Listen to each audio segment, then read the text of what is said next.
As the UK and Europe enters the second stage of those Brexit negotiations leading up to the all-important trade deal, if there is to be one, the UK has its eyes very much on the March date in 2019, when officially it is to separate from the European Union. What does this mean for companies that operate cross-border? Antoine Baschiera joins us now from Early Metrics. Antoine, good to talk to you.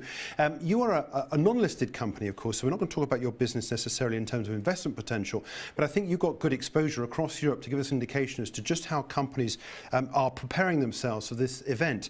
First of all, just explain how you do make money. So Early Metrics, first of all, good morning, Jeremy. And Early Metrics is the first rating agency for startup and SMEs. How do we make money? Unlike traditional rating agencies that charge the company they rate, Early Metrics charge the decision maker and not the company we analyze. So our clients are private equity firms, VC, and large corporates such as John Lewis, BAE System, Renault or Airbus that are using our ratings to make decisions toward innovative startups and SMEs. So this is how we make business. How long have you been around? We have been around for slightly more than 3 years now, with offices in Paris, London, Tel Aviv, and expanding over Europe more recently. Yeah, so how are you positioned going into the referendum vote? Because expectations were that we would see a small majority wanting to stay within Europe, so far as UK is concerned. How did you approach that decision? We have been, I won't say surprised, because even if London was very much pro-Remain, we did see some sign prior to it.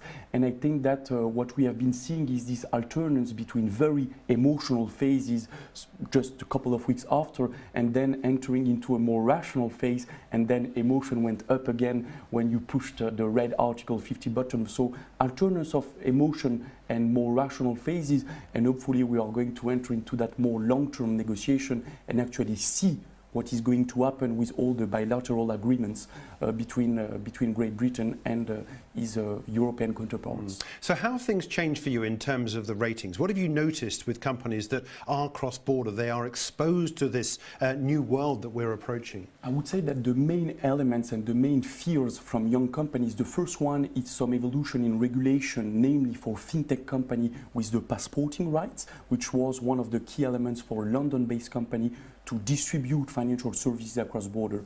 So first was regulation. Second, talent attraction. You know that all of these startups and innovative SMEs, they just rely not only on Oxford and Cambridge students, but also on tech talents that are coming from over Europe. So first regulation, second talents, and I would say that last but not least is a lot of these young companies, they mirror where the big clients are.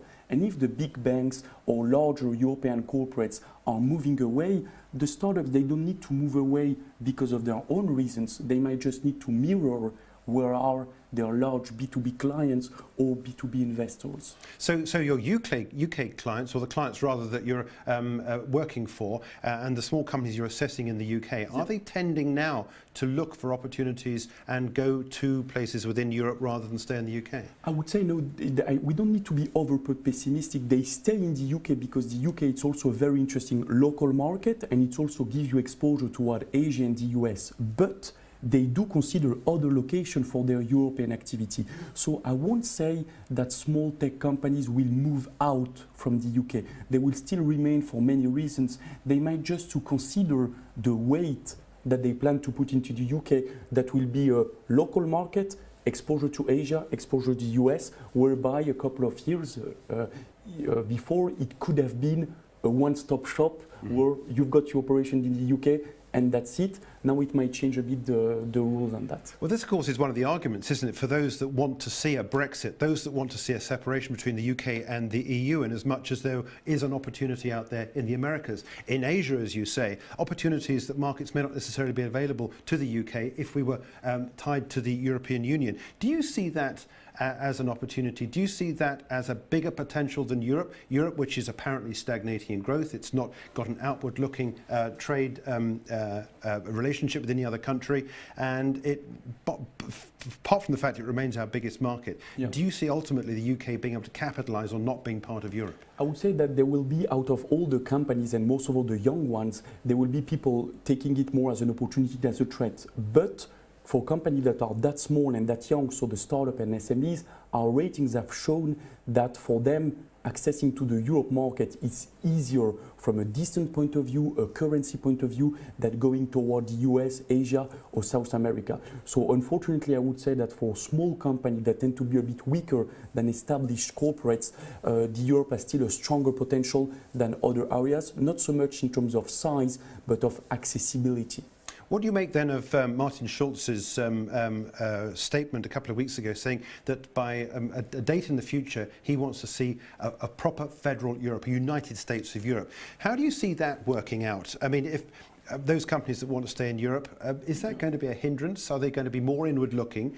Because the worry is that there won't be an opportunity outside of Europe. I totally agree. I think that the trend, it would be a bit of an aspirational, impossible dream to consider Europe as the US. We don't need to forget that to have 280 million consumers, we have different culture, different languages. But yes, there is a strong need to avoid a country looking to themselves and trying to making easy connections, most of all when it comes to people and business, which are the most important thing, even before goods, to have smoother transition between the different countries. So yes, there are 2 steps to go down that road, but we don't need to be too credible and saying that we will have the capacity to change Europe into what is not. It's not a single country. We just need to make a good balance between both models. Yeah, you live and work here in London. What about your business? Are you going to relocate or are you going to stay in London? No, we are going to stay in London because for a company that outside, first, our success and our failure depends on the local market, and we've got great credentials here in the UK, both in retail, defense, people such as John Lewis or BAE Systems. So for us, the UK remains a strong area of interest, not only to work on the UK market, but also to expand widely. So we'll keep doing our job, what we have been doing here in the UK. The only question is more what size we want to achieve here in the UK compared to what we plan to achieve before Brexit, but it's not something that I can answer for now, as we need to wait this threshold of March 2019 to see a bit if it goes hard or if it goes soft. Yeah. Are you worried about talent recruitment? Is that something that you're worried about? I'm worried about talent recruitment, but not as much as regulation changes, because I can see that it's in best interest for the UK also to keep that talent pool accessible and the European talent. And we have seen the recent discussion between Mrs. May and her European counterparts that is going toward, I won't say free mobility, but smooth and ease mobility of people. So not so much worry on a short-term perspective on that specific point of talents. 2018, how are you approaching next year? 2018 in a very positive way. 2017 was for us a game changer in terms of what could have been our ambition between a small shop, a small boutique, and a more ambitious challenger rating agency. So we know that we want to go to that world. Now we need to set the company to do it. So strong recruitment, working into other parts of Europe, such as Germany, where we are not very present yet. So we see it with the ambition of young, fast-growing companies. Of course, we've got hurdles in front of us, but we'll manage as we have already done in the past. Good luck with everything, and thank you so much indeed for joining us. Antoine Baschiera is Chief Executive of Early Metrics. Subscribe to IG for educational content, company insight, financial analysis and expert commentary. Or visit our website for daily market updates, trading ideas and strategies.